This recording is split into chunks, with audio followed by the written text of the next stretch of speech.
it's written through it like through a stick of rock at the seaside. While many people have spent 2025 saying there is no Trump strategy, he's just running around offending everybody and knocking things over, there is one, but it involves dismantling a lot of the current global architecture and status quo anti-American policy direction and reassembling it into something radically new. What does it mean in terms of Russia and Ukraine? How does this strategy change the US approach to that war?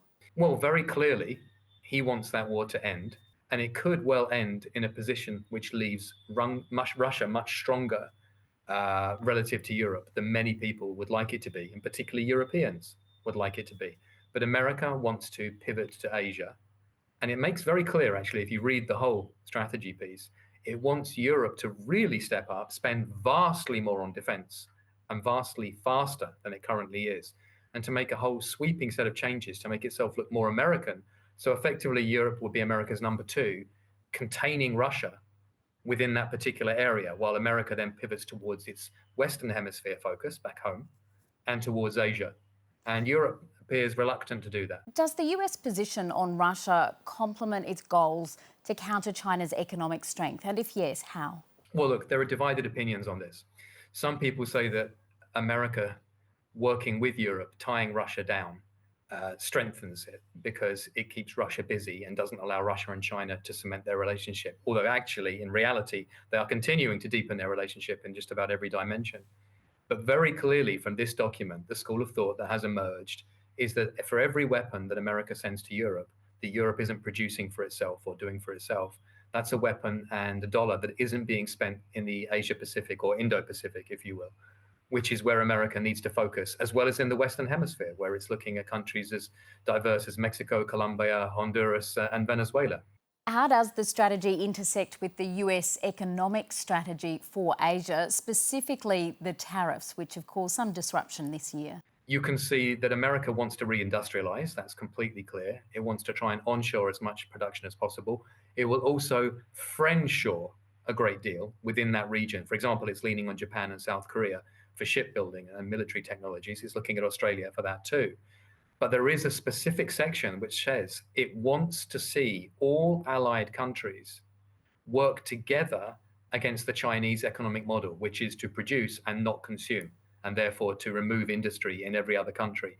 And it thinks everyone needs to work together doing that. That's actually something lots of Western allies have said.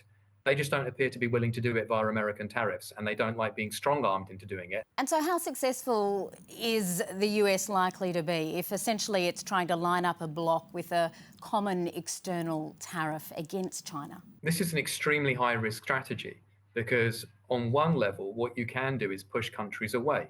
So America could put itself in a weaker position by doing this. But if, from its perspective, time is short, this is incredibly urgent. And if you look at some of the data in the background, it really is very objectively the case that China's trade surplus continues to balloon and industry after industry everywhere is shutting down.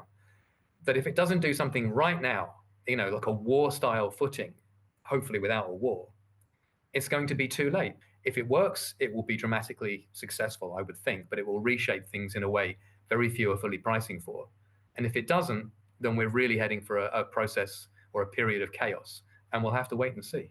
Finally, to sum up, you did go to the implications there for the global economy, but what are the implications from the US pivot to Asia for Australia? There are upsides to it because clearly a lot of money is going to flow into the region.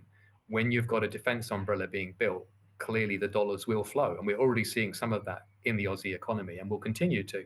Australia has a critical role to play here in things like critical minerals, for example. On the other hand, that will necessarily disrupt business as usual, the way things have been done up until now.